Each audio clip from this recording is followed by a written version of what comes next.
Señoras y señores, yo soy Mauricio Ríos García, bienvenidos a un nuevo episodio de Poder y Mercado. Así como todos los que lo antecedieron, el invitado que tengo hoy también es de lujo. Obtuvo una licenciatura de honor en Economía por la Universidad de Nueva Orleans, tiene una maestría en Macroeconomía por el Instituto Kiel de Economía Mundial en Alemania, es investigador del Instituto Chazen de la Universidad de Columbia. Es profesor adjunto de la Escuela de Negocios de la Universidad de Miami. También es colaborador frecuente de los principales canales de noticias, la prensa local en América Latina, importantes periódicos mundiales también. Anteriormente, fue director de investigación y socio de Baltic Capital Markets, director general de investigación de renta fija emergente en Bear Stearns, de lo que hablaremos también un poco más adelante, y director de investigación económica de América Latina en Idea Global, también en la ciudad de Nueva York. Fue invitado para asesorar al actual gobierno colombiano del presidente Duque para la reforma de los mercados financieros en aquel país y ahora mismo es jefe de mercados emergentes en XP Investments, también entre Nueva York y Miami. Quien hoy me acompaña es nadie menos que Alberto Bernal León. Estimado Alberto, bienvenido, estoy encantado de tenerte en Poder y Mercado. ¿Cómo estás?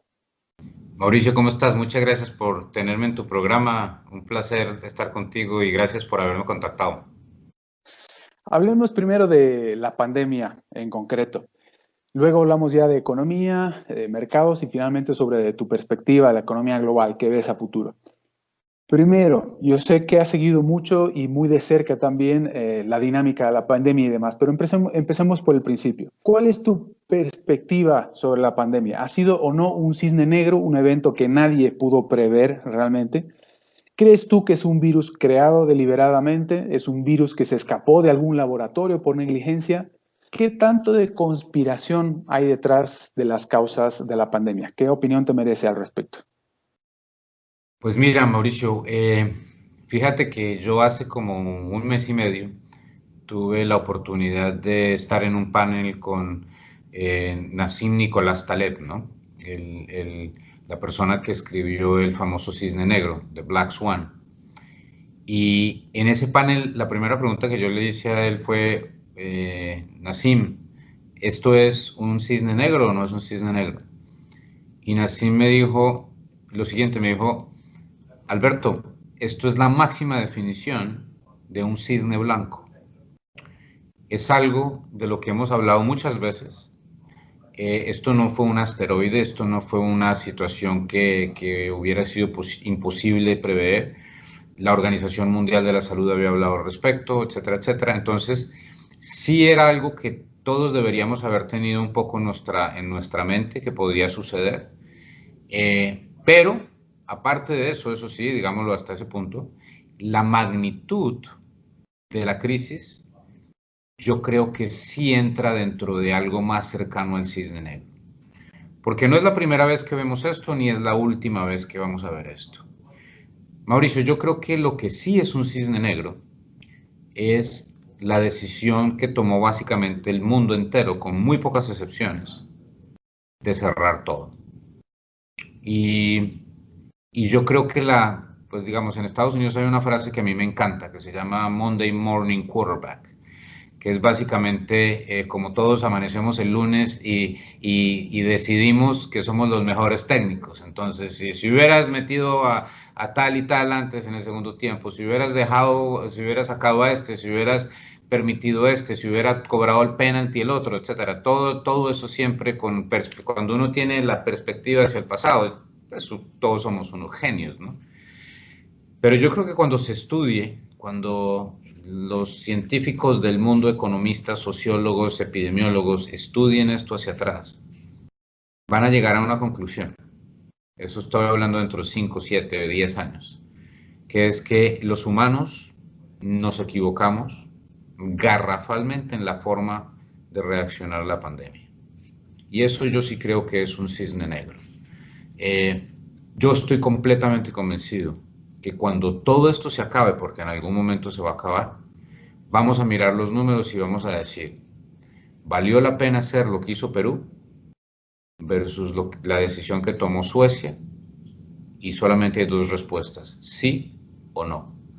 Y en mi opinión, Mauricio, la respuesta es no valió la pena, porque el daño que hicimos en los más vulnerables fue muchísimo más grande que el beneficio que tuvimos de disminuir un poco el R0 del virus. ¿No hay algún caso que merezca atención respecto al manejo de la crisis de la pandemia concretamente? Pues mira, yo creo que los casos que la gente nombra todo el tiempo, ¿no? Taiwán, Nueva Zelanda, Japón, etcétera, tienen una ventaja, son islas, ¿cierto? Entonces, cuando tú pues, tienes que manejar una pandemia, es más fácil manejar una pandemia en una isla. Pero, por ejemplo, lo que decía el otro día alguien me decía, Alberto, pues Taiwán la manejaron muy bien. Y dice, sí, pues sí, pero ¿qué va a hacer Taiwán? ¿Va a seguir sin aceptar a nadie en su país los próximos 10 años? Pues eso no funciona. Entonces, para mí realmente, el modelo adecuado siempre fue el modelo que le vendió a su pueblo el epidemiólogo Anders Tegnell, Anders Tegnell es el jefe de epidemiología de Suecia. Y básicamente ese señor lo que dijo, en palabras más, palabras menos, o como decimos los colombianos en campesino, es, muchachos, esto es lo que hay y solamente tenemos dos opciones. O aceptamos la realidad y vemos cómo evitamos que el toro nos embista de la mejor forma posible, o nos metemos en un closet y dejamos de vivir. Esas son las opciones. Los suecos tuvieron la madurez de decir, esto es lo que hay y vamos a ver cómo salimos de esto. Y no estoy diciendo que no tenga costos. Suecia tuvo muchas más muertes per cápita, o ha tenido muchas más muertes per cápita que otros países. Pero lo cierto es que el daño social que se ha hecho, digamos, en los niños, en las personas más vulnerables, que son las personas que menos ingreso tienen, en las personas que más problemas tienen con enfermedades mentales, etcétera. El daño que se hizo en Suecia no fue grande en ese sentido. Y yo te puedo decir algo, yo conozco personas muy fuertes en términos espirituales, sentimentales, en su forma de ser. Después de 4 meses de encierro, como hicimos la mayoría de los países latinoamericanos, muchas de esas personas que tenían un núcleo familiar fuerte, que eran personas que yo consideraba muy fuertes, mentalmente y espiritualmente y anímicamente, yo te puedo decir que esas personas están destrozadas. Esto ha sido un tema muy complicado para la tranquilidad y para la estabilidad social de nuestros países. Y yo creo que una de las razones por las cuales ya nuestros países en la región latinoamericana ya básicamente tiraron la toalla, es porque se dieron cuenta de algo que otra vez los suecos se dieron cuenta desde el principio. Y nosotros, yo creo que nosotros, y eso lo va a juzgar la historia y la gente que escriba después al respecto, yo creo que a nosotros nos van a recordar, a nuestra decisión como sociedad, nos van a recordar como una sociedad que cometió un error garrafal porque permitió que el pánico manejara la decisión sobre la sociedad. ¿Cómo has afrontado tú la pandemia y sobre todo los confinamientos, tanto en lo personal como un hombre del mundo de los mayores mercados de capitales en el mundo? ¿Te viste forzado, por ejemplo, a cambiar tu filosofía de inversión? A ver, te contesto de la siguiente forma. Mira, desde el punto de vista personal, y las personas pueden juzgar esto. Si las personas, pues yo soy una persona que pongo mis visiones bastante públicas, ¿no? A través de las redes sociales. Y yo sí, en Colombia decimos que me llevé bastante calorcito, pues, con mis opiniones al respecto a la pandemia y de las cuarentenas desde el principio, porque yo fui muy claro desde el principio diciendo, esto no vale la pena. Es más, en algún momento un portal de noticias tomó un comentario mío y lo puso en unos términos que obviamente estaban con la intención de malinterpretar, pero donde básicamente yo decía que el costo-beneficio de salvar 10.000 vidas no valía la pena para generar 7 millones de pobres. Entonces, porque lo que yo decía era, así cerremos, así no hagamos nada, vamos a quedarnos con la pobreza e igual vamos a tener las víctimas, porque es que eso es lo que hace la pandemia.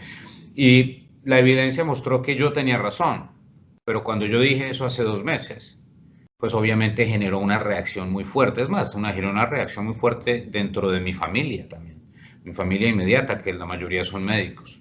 Y ellos no entendían por qué yo decía lo que decía.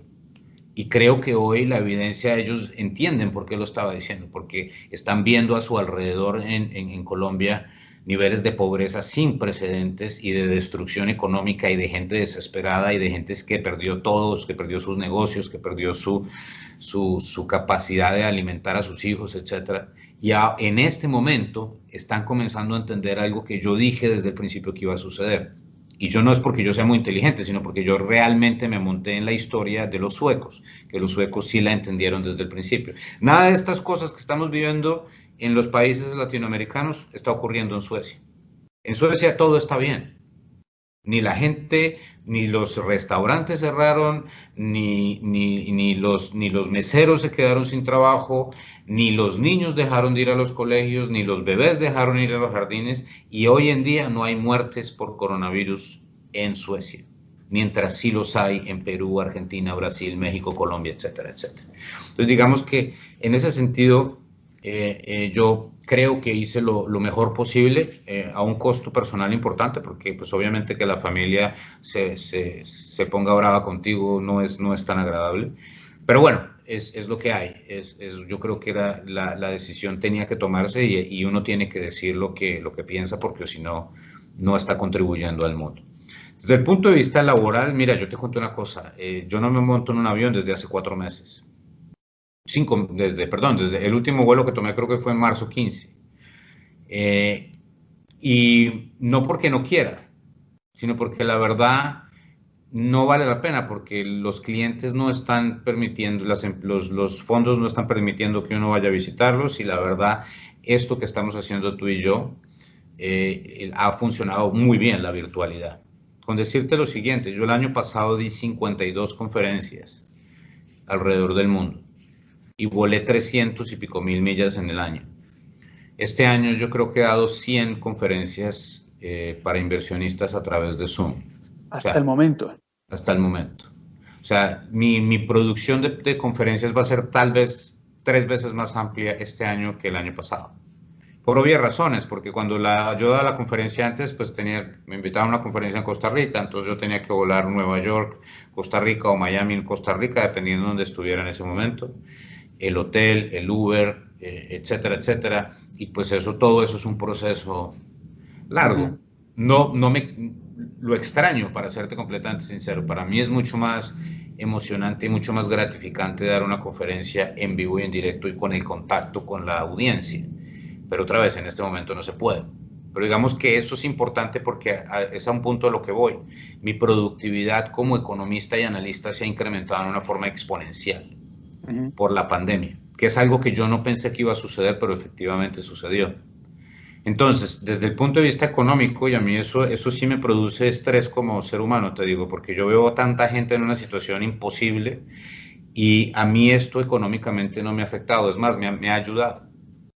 La pandemia me ha ayudado en términos económicos y eso me parece injusto, pero bueno, no es culpa mía, es culpa de las decisiones que tomaron las diferentes autoridades para cerrar eso, ¿no? Pero bueno, y por último, desde el punto de vista personal, lo que sí ha sido espectacular es que, pues cuando tú no viajas, tienes muchísima más interacción con tu núcleo familiar, ¿no? Entonces, con tus hijos, con tu esposa. Entonces, la verdad ha sido una época muy, muy gratificante para mí porque he pasado muchísimo más tiempo que el que pasaba antes con mi esposa y con mis hijos.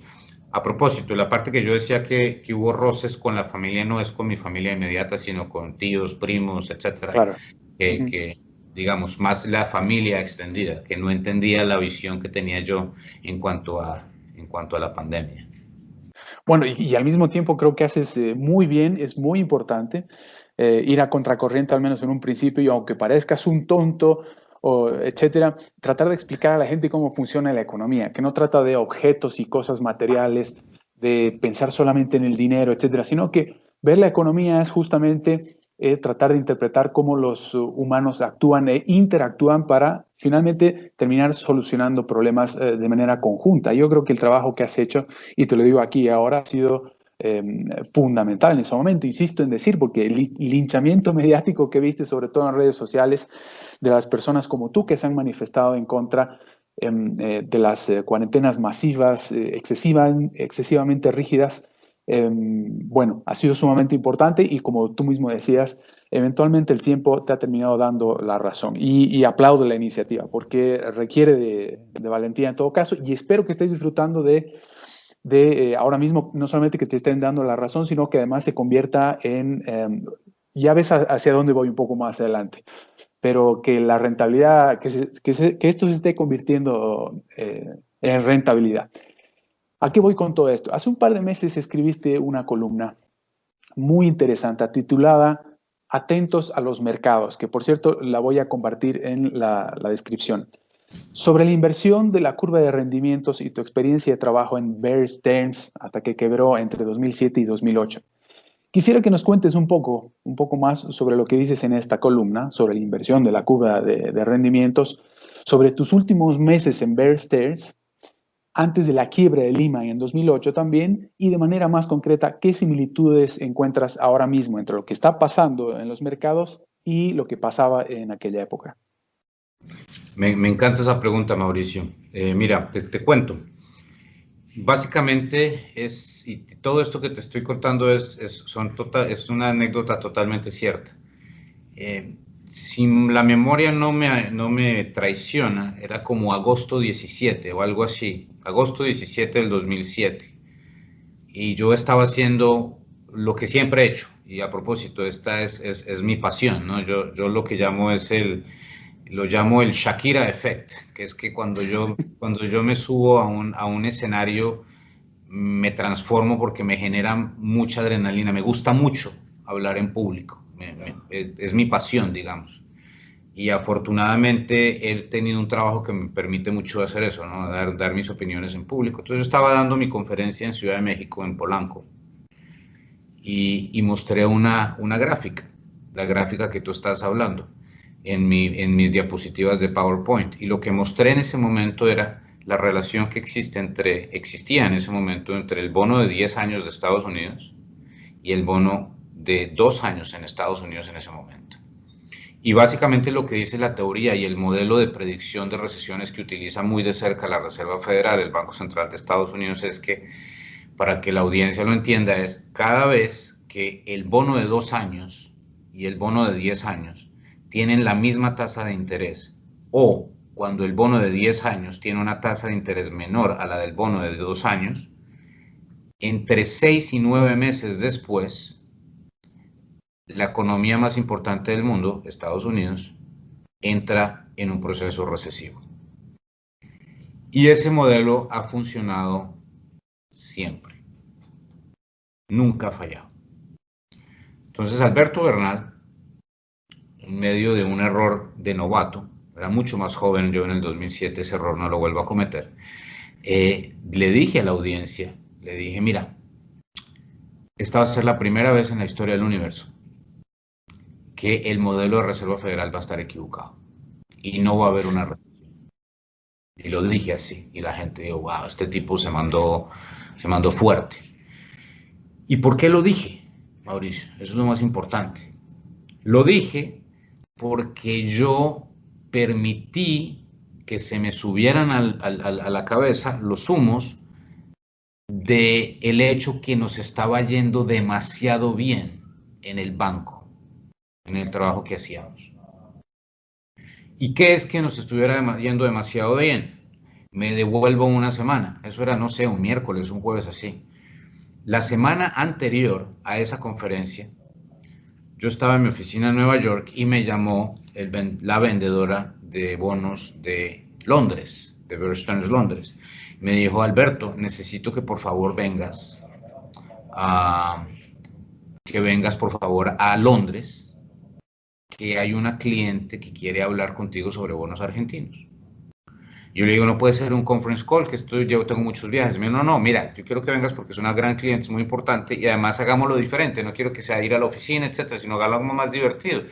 Más bien, vente el viernes y el sábado nos vamos a un partido de polo en las afueras de Londres y te vuelves el domingo. Y entonces yo le dije, no, pero pues el fin de semana también. Y dice, ay, Alberto, vamos a ir a un partido de polo. Juega la selección de Argentina contra la selección de Inglaterra en un partido de polo. Las fueras de polo, por Dios, buen plan. Y dije, bueno, sí, la verdad sí está bueno el plan. Y entonces yo le dije, bueno, le dije, sí, está bien, pero me voy con todas las de la ley, le dije a la vendedora. Le dije, claro que te vienes con todas las de la ley. Entonces, ¿qué es irse con todas las de la ley? Irse con todas las de la ley en el 2007, en ese momento, como estaba viendo también el barco es no business class, sino primera clase. No American Airlines, sino Virgin Airlines, que era mucho más elegante. No quedarse en el Hilton, al lado de Buckingham Palace, sino quedarse en el Claridge's, al lado de una de las mejores plazas de Londres. ¿Cuánto costaba esa noche en el hotel? 750 pounds valía esa noche en el hotel. Pero como era una situación tan, digamos, tan relevante, pues no importó. Y yo fui a Londres, fuimos a ver el partido. Mi conversación con la cliente fue, ¿cómo ves los bonos argentinos? Me gusta más la parte media de la curva, ¿dónde ves el peso argentino? Le contesté mis cosas, ¿qué piensas del crecimiento? Salud, champaña, vemos el partido, unos drinks después, a dormir y de vuelta para Nueva York. Esa fue la reunión.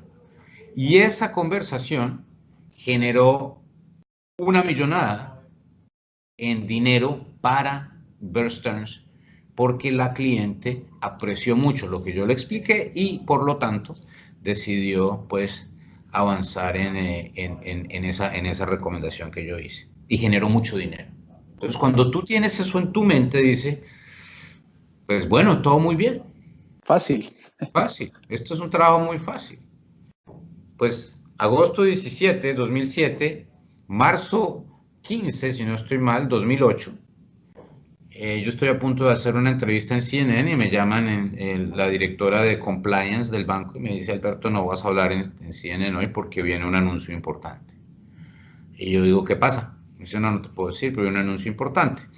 15 minutos después, esto era a las 8:30 de la mañana, 15 minutos después, sale en Bloomberg, en Reuters y en todos en CNBC, etcétera, dice JP Morgan y la Reserva Federal le dan una línea de crédito de 28 mil millones de dólares a Bear Stearns, pero aquí la parte relevante, 28.000. En 28 mil, 30 mil millones de dólares, perdón, por 28 días. Entonces, cuando te dan una línea de crédito por 28 días, Mauricio, eso es lo que en inglés se llama un shotgun wedding, que es que o aceptas los términos o aceptas los términos, porque básicamente te quebraste. Entonces, el punto de mi visión en ese momento es que en agosto del 2007 el mercado me dijo, Bernal, Bear Stearns se va a quebrar en marzo del 2008. ¿Por qué? Tengo ni idea. No importa. El punto de esta conversación no es por qué sucedió, sino que yo vi las señales y no quise poner atención en las señales. La curva de rendimiento me dijo, algo va a pasar en el mundo que va a generarte una situación muy difícil a ti, Alberto Bernal, y no quisiste poner atención. ¿Qué pasa? Obviamente, Alberto Bernal, cuando sale ese anuncio, pues yo ya tenía bastante experiencia en los mercados y supe que eso era el final de Bear Stearns. Acto seguido, tomo el teléfono, llamo a mi esposa y le digo, oye, Cristina, dos noticias, una buena y una mala. Y le digo, ¿cuál quieres primera? Y dice, no, pues la buena. Dice, la buena es que llego temprano a la casa, esto era un viernes.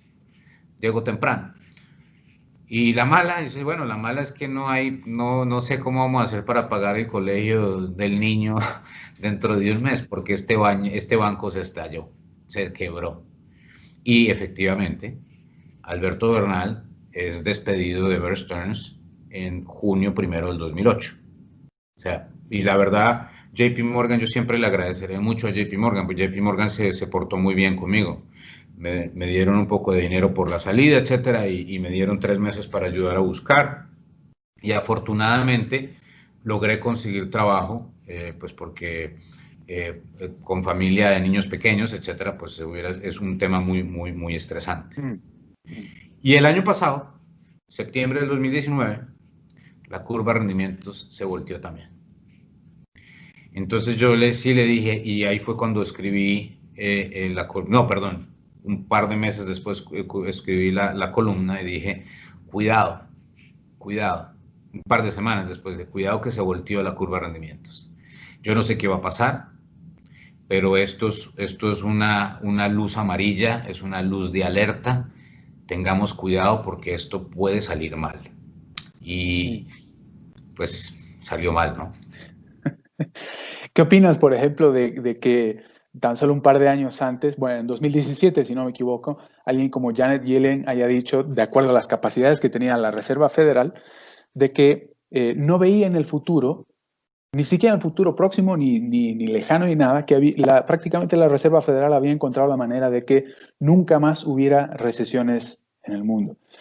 ¿Qué opinas de que la curva se haya invertido antes de la crisis de la pandemia y que ahora la Reserva Federal esté actuando, pero con esteroides de la misma manera que actuó ante la bancarrota de Lehman en septiembre de 2008? Es decir, ¿hasta dónde puede llegar todo esto? ¿Qué es lo que está sucediendo ahora mismo? Si tú, por ejemplo, observas Tesla creciendo un 10% en solamente 10 días, etcétera, ¿qué está sucediendo en los mercados? ¿Qué crees que puede suceder? ¿No habrá habido por casualidad,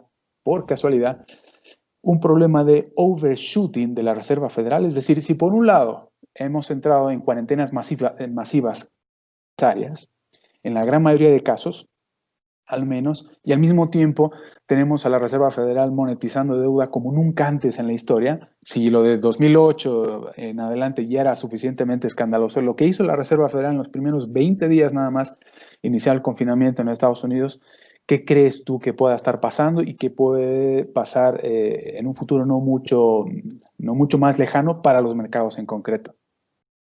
Pues mira, esa es exactamente la pregunta del millón, Mauricio. Mira, yo añadiría una cosa porque creo que es importante que la audiencia lo sepa. Desde la primera decisión de la Reserva Federal, del Banco Central de Estados Unidos, durante la crisis de Lehman Brothers, la primera disminución de tasas de interés hasta la última política monetaria agresiva que tomaron, pasaron 20 meses, más o menos. Y fue la verdad, tengo que decirlo, porque yo lo viví, para mí fue un cambio fundamental en términos de la capacidad de reacción del Banco Central de Estados Unidos. O sea, yo sí pienso que Ben Bernanke es una persona que va a ser recordada en términos del centrobanquismo como una persona que hizo las cosas bien, de la mejor forma posible y con las manos atadas, porque el centrobanquismo siempre ha sido digamos, una profesión humana que tiene las manos muy atadas y que tiende a estar gobernada por personas que tienen una aversión al riesgo mayor digamos, a las personas del sector financiero. Pero eso fue en el 2007 más o menos 20 meses. Y como tú dijiste ahorita, desde la primera decisión de la Reserva Federal hasta la decisión de comprar bonos high yield, que para mí es la decisión más importante de la historia del Banco Central de Estados Unidos, pasaron más o menos 20 días. O sea, como tú dices, la Fed en esteroides a la 10. O sea, si tú anualizas la impresión de dinero que ocurrió en 20 días por la Reserva Federal y el resto de los bancos centrales mundiales, yo creo que nunca jamás vamos a ver algo similar. Entonces, ¿va a tener eso costos? ¿Va a tener eso efectos a largo plazo? Muy seguramente sí, Mauricio. ¿Cuáles? No tengo ni idea. No sé. Como dicen los norteamericanos, this is way beyond my pay grade. No sé exactamente cómo. Pero mira, lo que sí te puedo decir es lo siguiente. La analogía que me gusta a mí, porque a mí me gusta mucho utilizar las analogías médicas, son las siguientes. Llega un paciente al ICU, pues a cuidados intensivos o a emergencias. Nadie sabe qué tiene, pero se sabe que el paciente va a morir. y hay un médico que está haciendo algún tratamiento experimental, etcétera, etcétera, y dicen, este tipo se va a morir a menos de que hagamos algo. ¿Qué hacemos? No tengo ni idea. Pero de golpe, se salva si le damos este tratamiento experimental. Ok, ¿cuáles son los riesgos? No sé, pero quizás haya una probabilidad del 100% de que si se salva dentro de 10 años esa persona tenga diabetes. Pues hagámosle el tratamiento y si en 10 años tiene diabetes, ahí miramos cómo lidiamos con la diabetes dentro de 10 años. Pero si no le damos el tratamiento, lo más probable es que se muera. Entonces, desde el punto de vista del Banco Central de Estados Unidos y el resto de los bancos centrales del mundo, la decisión era exactamente esa. O hacemos esa política que es extremadamente agresiva y que no sabemos cuáles efectos van a tener a largo plazo, o el paciente se muere, y el paciente siendo la economía global. Y yo creo que la historia los va a juzgar bien. Ahora, ¿cuál puede ser esa diabetes? Una inflación muchísimo más alta puede ser, una inflación de activo muchísimo más alta también puede ser, un incremento en la desigualdad de las sociedades en el mundo puede ser.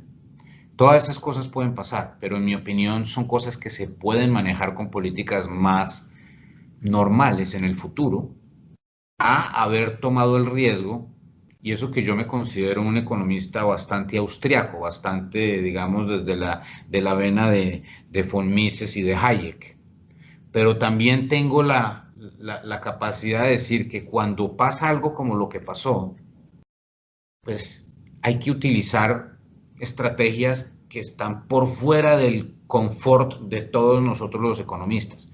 Porque ¿cuál hubiera sido la alternativa? La alternativa era no hacer nada.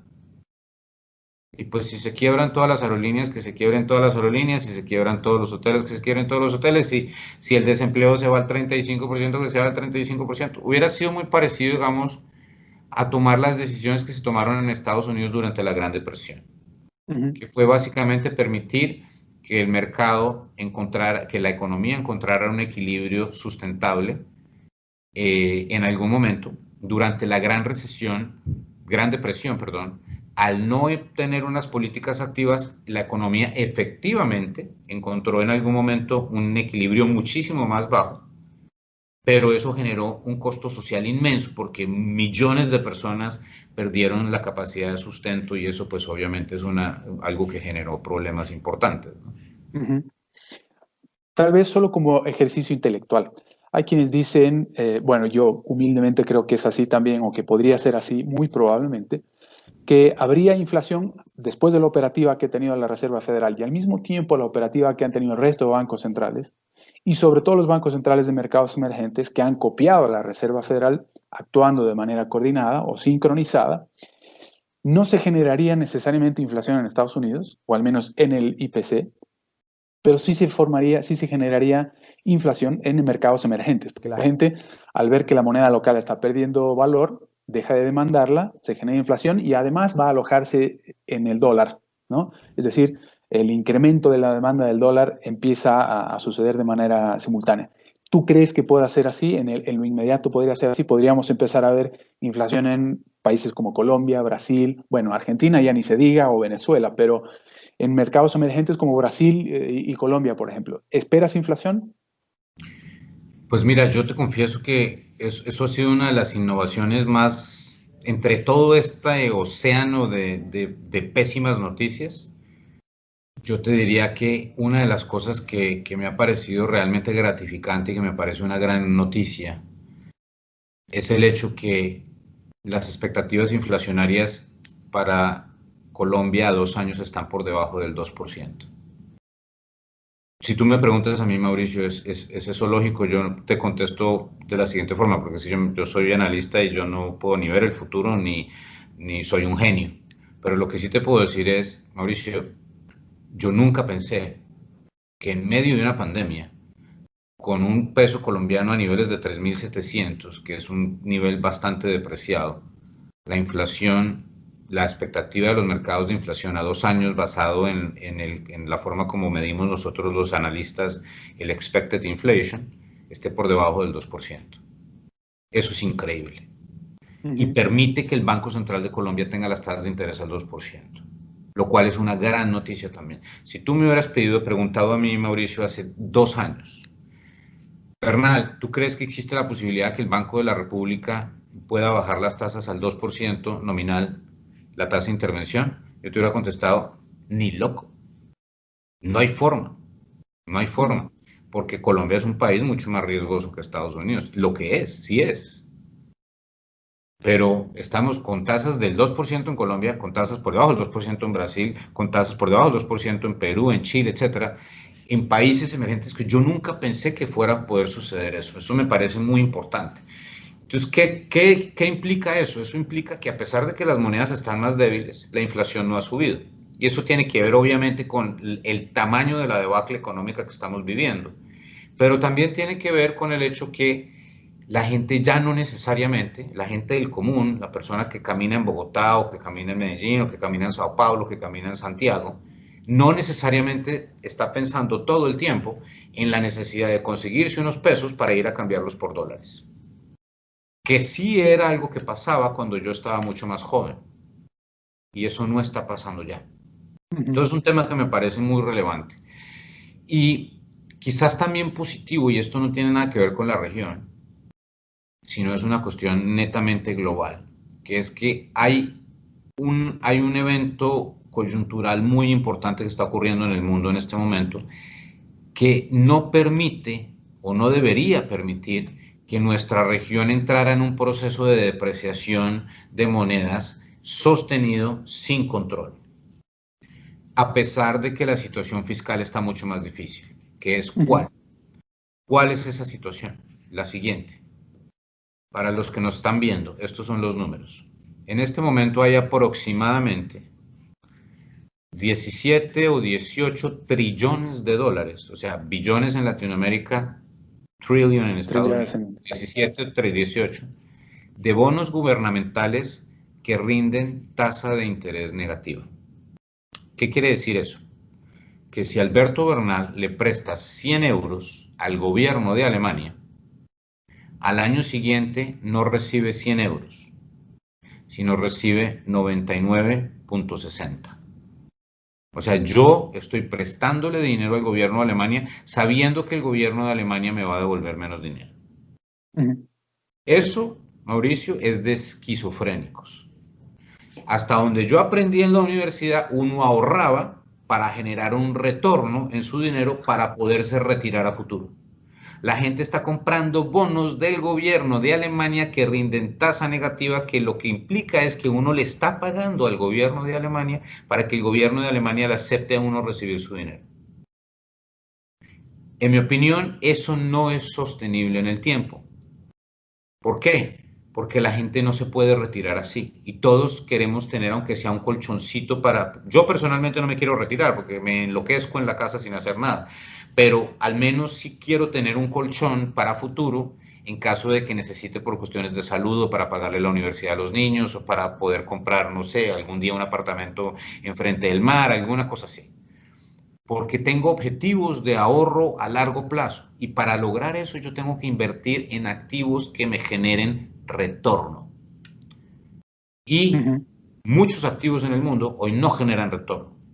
Y al ocurrir eso implica que los activos que sí generan retorno, acciones en Petrobras, acciones en Ecopetrol, bonos de Petrobras, bonos de Ecopetrol, acciones en la Bolsa de Chile, acciones en fin, lo que sea, que pagan más que 0%, de un momento a otro se vuelven más interesantes, aún teniendo en cuenta lo difícil que está la situación económica y social en este momento en Latinoamérica. Sumamente interesante. Hablemos un poco de Colombia en concreto. Supongamos que yo soy un gran capitalista con algunas decenas de millones de dólares y debido a los peligros que parece haber ahora mismo en los principales mercados de capitales globales, decido inclinarme más hacia la inversión en activos reales en Colombia. ¿Qué tendría que hacer un país como Colombia, por ejemplo, para que yo termine tomando la decisión de invertir allí y además a largo plazo? ¿Qué es lo que haría más atractiva la inversión en un país como Colombia? Mira, yo siempre contesto esta pregunta, es como si yo fuera el dictador de Colombia, ¿no? Porque yo soy un demócrata, pero como soy analista tengo clarísimo que la democracia es un gran sistema social, pero es un sistema que está basado en hacer todo mucho más complicado. O sea, el punto de la democracia es el choque de trenes. O sea, que el presidente quiera hacer algo y el Congreso no lo deje hacer algo. Eso, por ejemplo, no lo tienen los países totalitarios como China. Por eso es que en China se puede construir un edificio de 57 pisos en 19 días. O se pueden construir 750 kilómetros de autopista en 2 meses. Algo que es completamente imposible de hacer en Colombia. ¿Por qué? Porque en Colombia tú comienzas a hacer una autopista y de pronto aparece una comunidad que dice que sus antepasados estaban ahí, entonces tienes que ir a juzgado, porque entonces el juzgado dice, ay, si van a poner una autopista encima de la tumba de los antepasados de este man, entonces hay que pagarle plata, etcétera. Todo eso lo que hace es generar un proceso que demora toda la obra pública y el crecimiento económico, por lo tanto el crecimiento económico es menor. Pero si yo fuera, digamos, si yo tuviera la capacidad de tomar un par de decisiones para volver nuestros países más atractivos, yo haría lo siguiente. Primera cosa que haría, una reforma laboral integral. ¿Para qué? Para permitirle a las empresas flexibilidad en sus prácticas de contratación y despido de empleados. No hay peor cosa para una economía formal que volverle difícil a las empresas despedir los empleados. Y eso es lo más lindo que tiene Estados Unidos. La gente dirá, este señor Bernal es que es psicópata. Está de acuerdo con que sea bueno que a uno lo puedan despedir de la empresa sin indemnización. Yo eso es lo que estoy diciendo. Alberto Bernal lo llegan a despedir mañana de XP Investments y mi indemnización es 0, a pesar de que llevo 5 años trabajando en esta empresa. Pero gracias a eso es que Estados Unidos es el único país del mundo que perdió 23, 24 millones de empleos durante la pandemia y ya ha recuperado como 9. Porque así como los despides, los vuelves a contratar inmediatamente.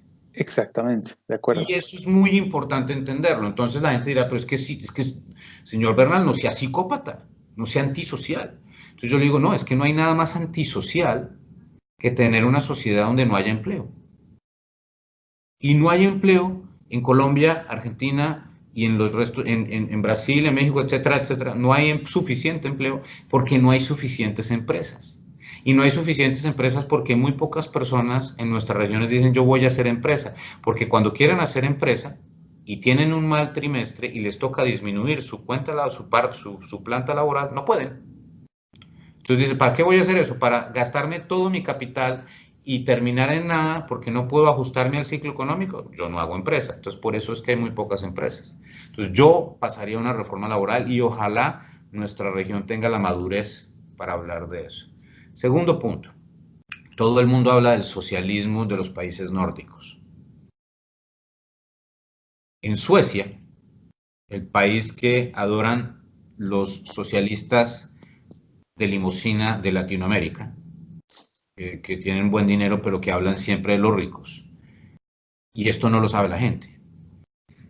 La tasa de impuestos de una empresa en Suecia es entre el 30% de la tasa de impuestos que paga una empresa normal en Colombia. Déjame repetir eso. La tasa de impuesto corporativo en Suecia es 1/3 de la tasa de impuestos que se paga en Colombia, que pagan en Colombia las corporaciones. Es decir, mucho socialismo en los nórdicos no hay. No hay. Realmente. O digamos que es un socialismo bien entendido. A mí lo que más me gusta de los nórdicos es que ellos sí entendieron una cosa desde el principio. Ellos entendieron que para que haya bienestar en el país, tiene que haber empresas. Y las empresas la crean los emprendedores. Y no todos somos emprendedores, Mauricio. Yo estoy completamente convencido, te lo digo en serio, que solamente el 10% de nosotros, los humanos, somos emprendedores. El 90% nació para ser empleado. El 10% nació para ser emprendedor. Por lo tanto, el objetivo de un país que quiera tener 0 pobreza y bienestar es defender y darle prioridad a ese 10% de la población por encima del 90%. Por eso, en Suecia, el emprendedor, la empresa, paga un impuesto del 20% sobre sus ingresos y el empleado paga un impuesto del 57 al 60% de su salario. En Suecia, castigan al empleado y protegen al empleador, que es totalmente lo contrario que hacemos en Latinoamérica. Sí. Es totalmente lo opuesto. Entonces, Suecia es un país espectacular, justo, sin violencia, con altísimos niveles de desarrollo económico y desarrollo social, porque hace exactamente todo lo contrario que hacen los progresistas, socialistas, comunistas de nuestra región. Es así de sencillo. Y desafortunadamente, Mauricio, la gente no lo quiere aceptar. Es muy complicado. Pero los datos están ahí. El que quiera decir, este señor Bernal está diciendo mentiras, yo lo invito a que vaya y busque en Google, ahí está la información, que ponga en Google tasa corporativa Suecia y después ponga tasa corporativa Argentina, tasa corporativa Colombia, tasa corporativa, etcétera. Totalmente de acuerdo. Y respecto al sector financiero, el presidente Duque te invitó como parte del equipo de consultores o asesores para ver cómo se mejoraba el sector financiero en Colombia. ¿Qué opinas al respecto o qué piensas que se podría hacer en Colombia para seguir atrayendo capital? Pues mira, eso es una de las deficiencias más importantes que tenemos nosotros en Colombia. Y es más, ayer estaba teniendo una conversación con una persona que está trabajando mucho en esto también. Yo creo que hay una relación unitaria entre la participación de la sociedad dentro del sector bursátil y el desarrollo económico. Más o menos el 65% de los norteamericanos tienen alguna relación con el sector bursátil en Estados Unidos. Tienen acciones, ya sea porque tienen una cuenta de donde compran acciones o porque tienen un fondo mutuo o porque tienen el famoso 401k, que es la cuenta de retiro, etcétera, y está todo invertido en acciones. El hecho de que el 60 y pico por ciento de las personas tengan esa relación quiere decir que hay mucho dinero que está invertido en el sector bursátil. Y esas personas, al tener ese dinero, que generan muchísimo más volumen en los mercados financieros, y al tener volumen en los mercados financieros, se le permite las avenidas de financiamiento a los emprendimientos de la sociedad. Y era lo que lo que decía ayer con esta persona que estaba conversando. Estados Unidos tiene Facebook, Google, Tesla, Zoom, Amazon, tiene todos estos emprendimientos que consiguieron su dinero en los mercados financieros gracias a que los norteamericanos están dispuestos a apostarle al futuro de la tecnología y al futuro de las empresas a través del sector bursátil. Eso es algo cultural y es la razón por la cual Estados Unidos es lo que es desde el punto de vista de generación de nuevas empresas. En Colombia, desafortunadamente, no es el 65% de las personas que tienen participación en el sector bursátil. Es muchísimo menos, desafortunadamente. Realmente, desde el punto de vista de cuentas de personas naturales que tengan actividad en el sector bursátil, es más o menos el 1% de la población. No 65, sino el 1%. Y al tener un mercado tan acotado, pues no hay volumen. Y al no haber volumen, entonces las empresas prefieren buscar financiamiento en sector bancario, por ejemplo, o por fuera, y no a través de emisión de acciones. ¿Y por qué es eso malo? ¿Por qué es eso malo? Porque es que la emisión de acciones es la mejor forma, la forma más limpia de generar un capital necesario para crecer los negocios.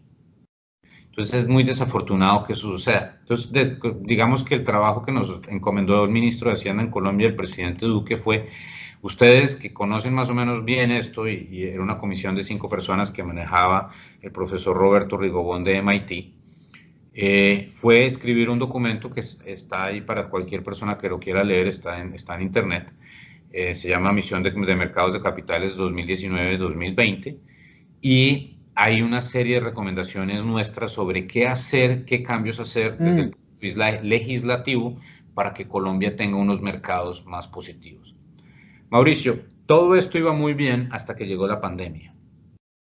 Desafortunadamente, cuando llega la pandemia, pues no hay demasiada actitud de apertura de los legisladores para hablar sobre temas como mejorar los mercados de capitales, pues porque cuando tú estás lidiando con situaciones donde se explota el nivel de pobreza en el país porque la economía está cerrada, pues no hay mucho espacio para que haya tiempo dentro de la agenda legislativa para hablar sobre educación financiera, que es un tema que yo pues le tengo mucha pasión, digamos una parte muy importante, o sobre cambiar la forma como se le paga a los fondos de pensiones privados para generar una prima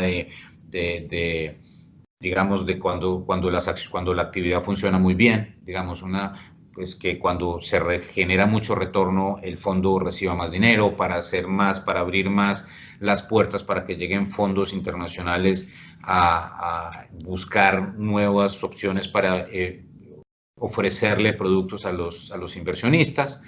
Todas esas cosas, pues obviamente que están incluidas en el documento, pues no ha habido mucho espacio. Pero bueno, yo soy un optimista, yo creo que ya saliendo de esta, Dios mediante, Colombia sigue siendo un país digamos, con una clase política medianamente responsable y avanzamos en todos estos temas.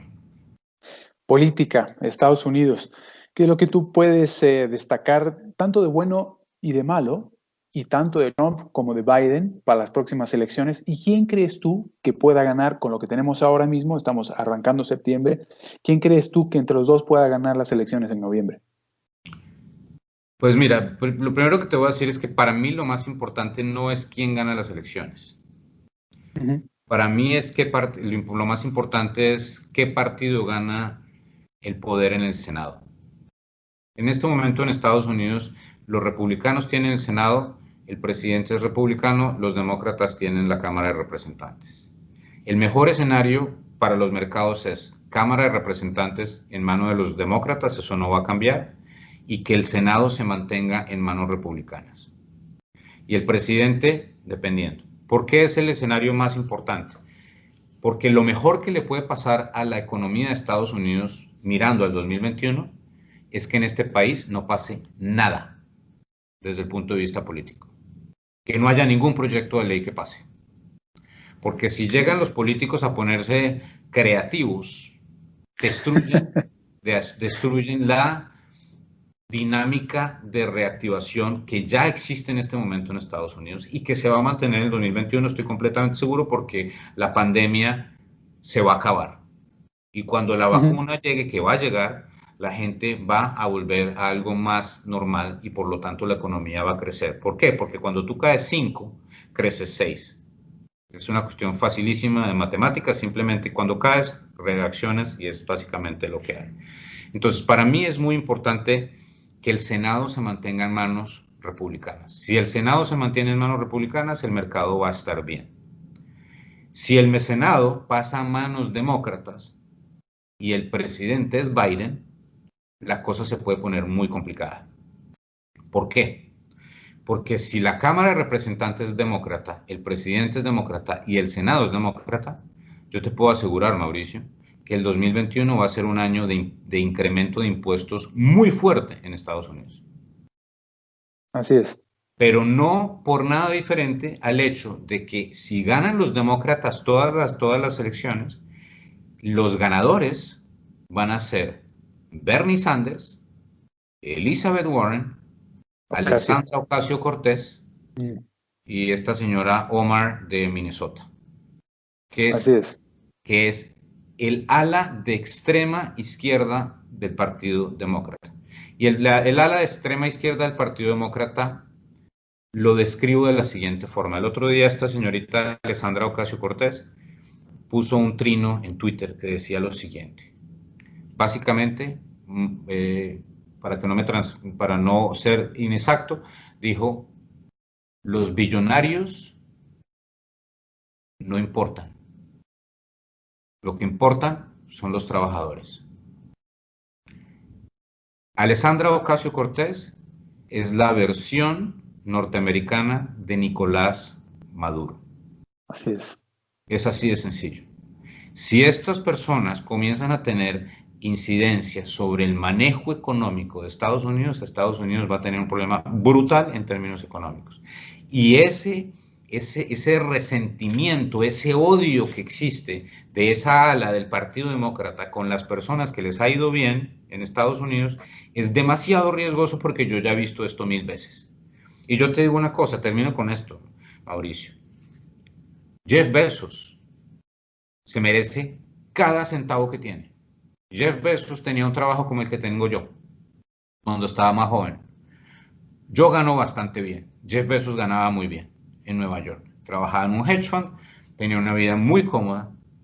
Jeff Bezos decidió salirse de ese trabajo cómodo para irse a una mini oficina, a un garaje, a poner libros en una cajita, él mismo cerrarlas, llevarle a la oficina postal y comenzar a vender libros a través de internet en Amazon, con su dinero, con el dinero de su papá que le prestó.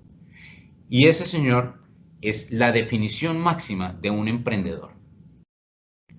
Este señor es, para mí, la máxima definición del sueño norteamericano. Una persona que tiene la capacidad de tomar riesgos, y que al tomar riesgos generó una fortuna sin precedentes, como nunca jamás vista en el mundo. Pero no solamente eso, generó que 3 millones de personas en Estados Unidos hoy en día tengan una vida digna gracias a Amazon. El que vaya en contra de Amazon es chavista. Estoy totalmente de acuerdo contigo. Y además, ¿sabes por qué? Porque me gusta mucho tu respuesta, porque ilustra, primero, la institucionalidad que debe preservar un país grande como Estados Unidos, que es lo que lo hace grande, poder y contrapoder, y al mismo tiempo, cuál es el rol que realmente juega un empresario, fundamentalmente un emprendedor en una economía relativamente más libre, como la de Estados Unidos, respecto de, por ejemplo, Colombia, Bolivia, Argentina y demás. O, por supuesto, Venezuela. Si se, si se descarrilan en ese sentido, pues no habría mucho motivo para ser optimista en Estados Unidos. Un último par de preguntas breves. Si tú tuvieras que elegir un solo personaje de cualquier sector, en política, en economía, en el mundo de las inversiones y demás, que más admires, ¿quién sería y por qué? Mira, me encanta esa pregunta. Yo diría que Peter Lynch. Peter Lynch, para los que no saben, es el portfolio manager de un fondo que se llamaba Magellan Fund, el Magellan Fund, de Fidelity Investments. Peter Lynch es, en mi opinión, el padre de la democratización de los mercados financieros en el mundo.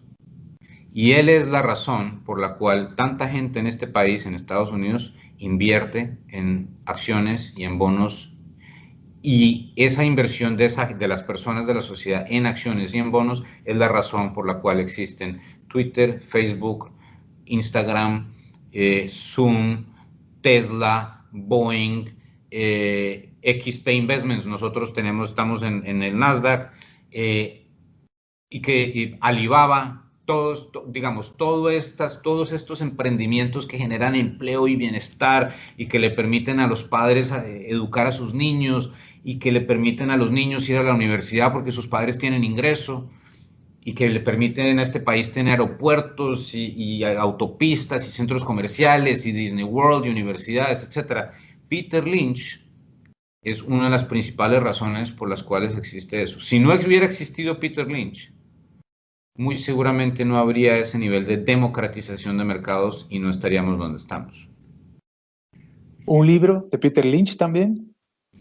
Bueno, el libro de Peter Lynch también es muy, muy, muy interesante. No, mi libro, mira, el libro que yo creo que más me identifica a mí se llama La Rebelión del Atlas. La Rebelión del Atlas de Ayn Rand. Para mí y yo me acuerdo, yo lo he leído 2 veces, un mamotreto bien grande, pero es que es demasiado bueno. Y yo, la segunda vez que lo leí, hace como unos 4 años, decía, si Ayn Rand hubiera existido en este momento, hubiera visto la debacle de Venezuela, se hubiera muerto con la tranquilidad de ver que efectivamente ella lo vio hace 60 años. Definitivamente. Bueno, Alberto, bueno, señoras y señores, Alberto Bernal, ya ustedes ven con facilidad por qué lo elegí y al mismo tiempo le agradezco, Alberto, te agradezco enormemente por tu tiempo, por tu generosidad y por cierto, viva Colombia, porque he estado en Colombia hace no mucho tiempo, he vuelto enamorado y quiero y espero volver muy pronto y muchas veces para seguir aprovechando de ese hermoso país. Alberto, insisto, mucha salud, muchas gracias, te mando un fuerte abrazo y nuevamente gracias por haber estado acá. Mauricio, a ti muchas gracias por este tiempo, por haberme tenido en cuenta y bienvenido en Colombia. Cartagena, si no ha sido, es de las ciudades más espectaculares del mundo. Yo estoy contando los días para volver a montarme un avión e ir a Cartagena. Fue Cartagena justamente donde estuve y tomé el mejor café del mundo sin exagerar, sin exagerar. Bueno, en fin, y bueno, no voy a hacer un corte publicitario, pero en fin, muy buen café. Alberto, insisto, muchas gracias, un fuerte abrazo, nos vemos pronto y nos seguimos viendo en redes sociales y demás. Hasta luego, Mauricio, muchas gracias.